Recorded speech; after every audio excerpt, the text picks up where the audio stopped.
fraud is real. It's not racism to identify fraud where it exists.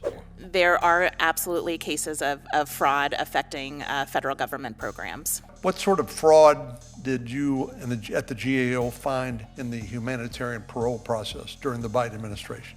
We found that through USCIS's own assessment of the program, of the processes, that there were widespread fraud indicators in those processes. Ms. Gambler, for the general public that may be listening today, what is the General Accountability Office? The Government Accountability Office? Government Accountability Office.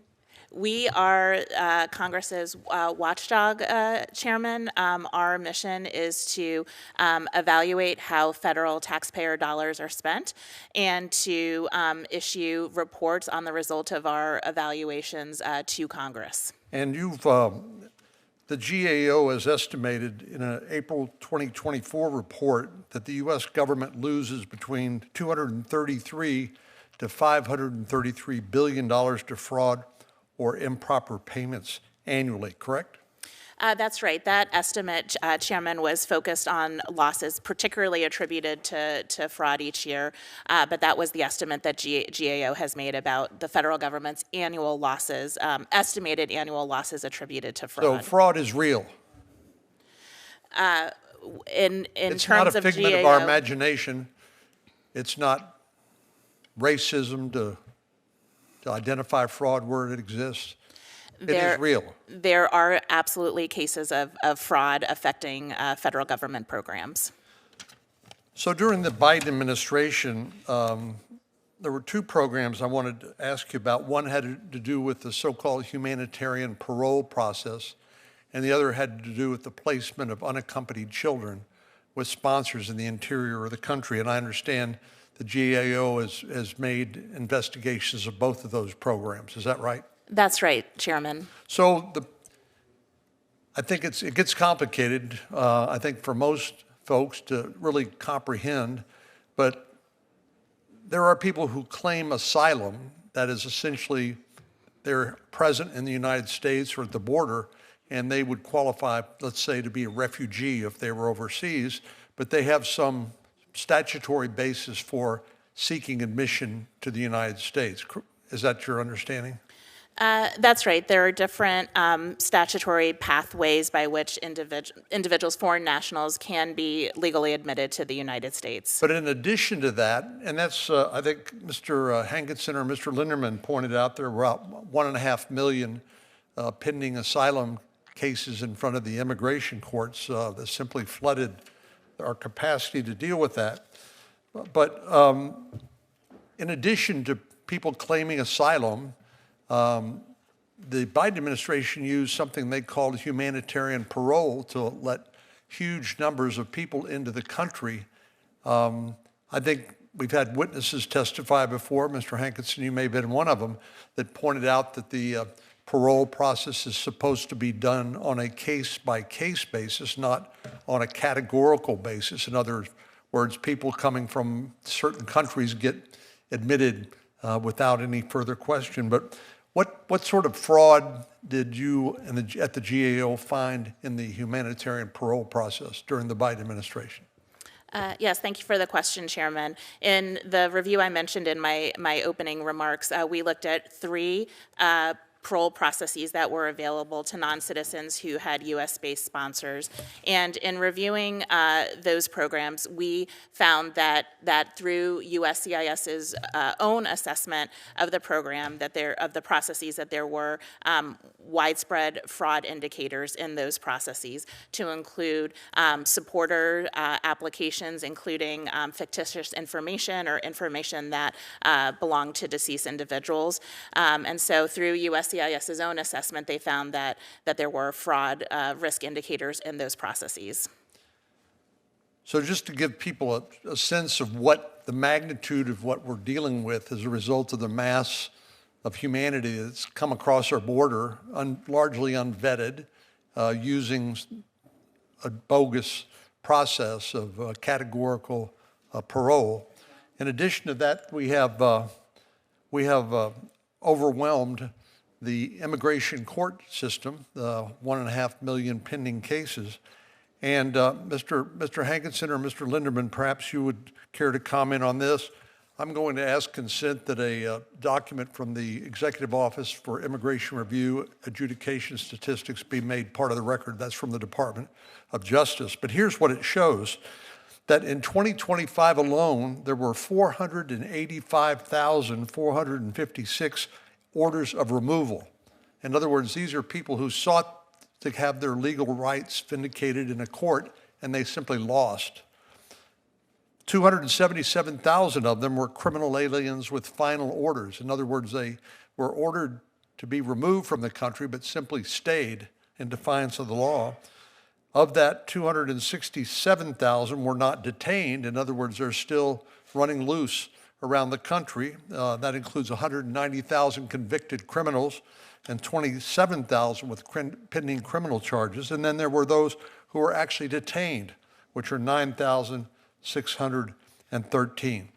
So it seems pretty clear to me that just the volume of people coming across the country has overwhelmed both the illegal immigration enforcement of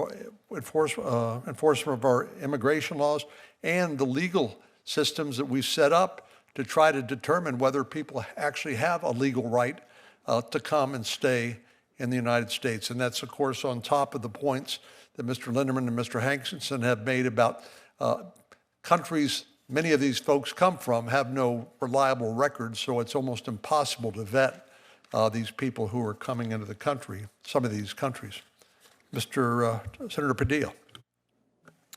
Thank you, Mr. Chair. Look, let's be honest. This administration is now in the process of collectively punishing refugees because their applications, sometimes pending for years, were approved under the prior administration.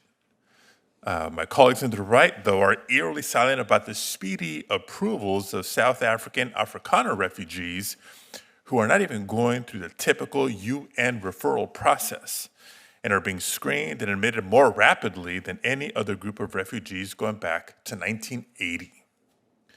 Now look, I believe that anyone who can show they are eligible should have a fair review of their application. My first question is for Mr. Schwartz. Can you tell us what you're seeing on the ground in Minnesota and how refugees are being treated? Well, it's heartbreaking. And of course, I'm at a university. So day in and day out, I'm probably seeing the more elite of the refugee and immigrant population. People who have more means, better understanding of the legal system.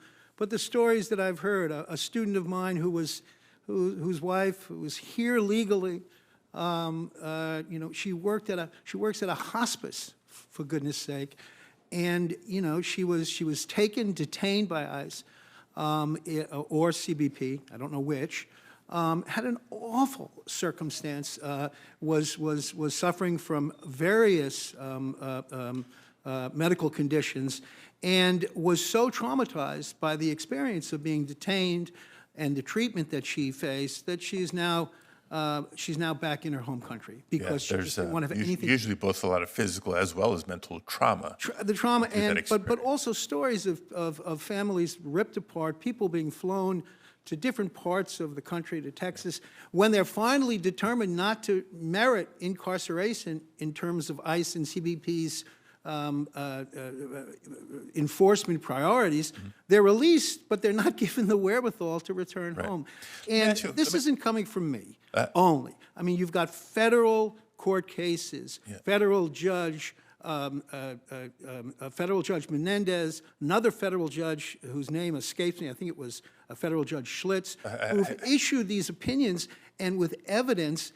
You've got the human rights organizations there. This is not, this Let me is interrupt all you for documented just a second stuff. here, because I know you have a ton to share, but I want to make sure that this committee benefits from your expertise, your experience, and your research. How easy is it to become a refugee? Oh, my goodness. First of all, refugees, don't volunteer to be refugees. They're referred. The United States developed a system over many, many years in which the referrals come from the UN High Commissioner for Refugees. And as a refugee or someone seeking,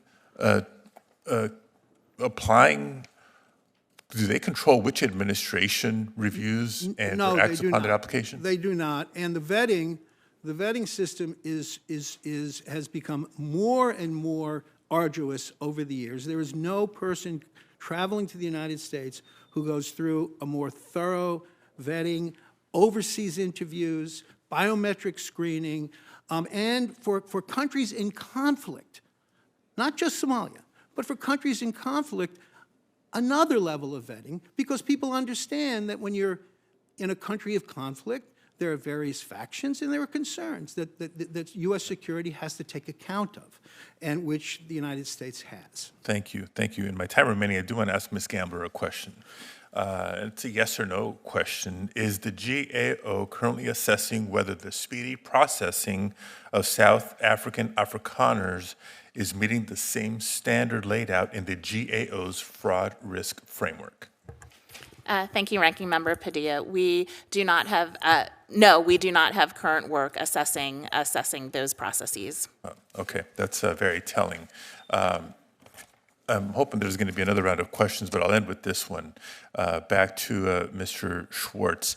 As we heard the opening statements from the majority witnesses, they seem to be implying that our immigration officers and consular affairs professionals and adjudicators don't have the ability to do the biometric checks and other key elements of vetting and reviewing. Would you agree with that, or how would you respond? Well, in the refugee admissions context with which I'm most familiar, I think the amount of resources by the advent of the Trump administration that have been devoted to that task, and after all, the majority of Somalis who have come into the United States have come in as refugees initially, I think the efforts were serious, credible, and very defensible.